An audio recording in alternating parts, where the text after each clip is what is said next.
We can confirm as the NPA that Ernest Twala, also famously known as Vho-Chicco Twala, appeared facing charges of pointing something that resembles a firearm as well as common assault. He allegedly strangled one of City Power's technicians at a time when they were attending to a call of power outage in the area called Rand. And during that incident, he also allegedly pointed something that resembles a firearm, hence the two charges.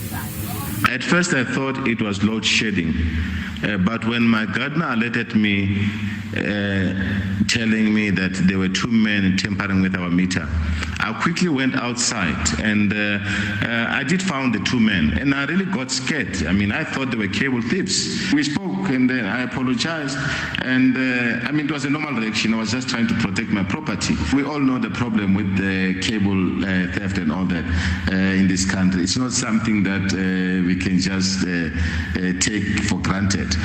Regarding the social media noise, I mean, social media is full of angry people. Social media is full of haters. People accuse me of masterminding the Senzo murder. I don't know for what. People accuse me of bribing Bheki. The man, I've never met that man once. I don't even know what I don't know whether he's short or tall. I only see this man on television or on newspapers. And I mean, for them to actually accuse me of bribing so many people, they enter. Am I that powerful?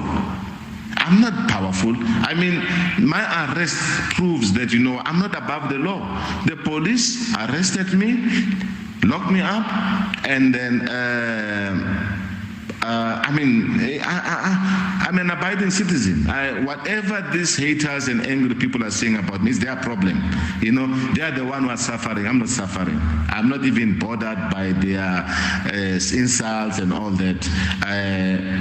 But at the end of the day, the truth will come out.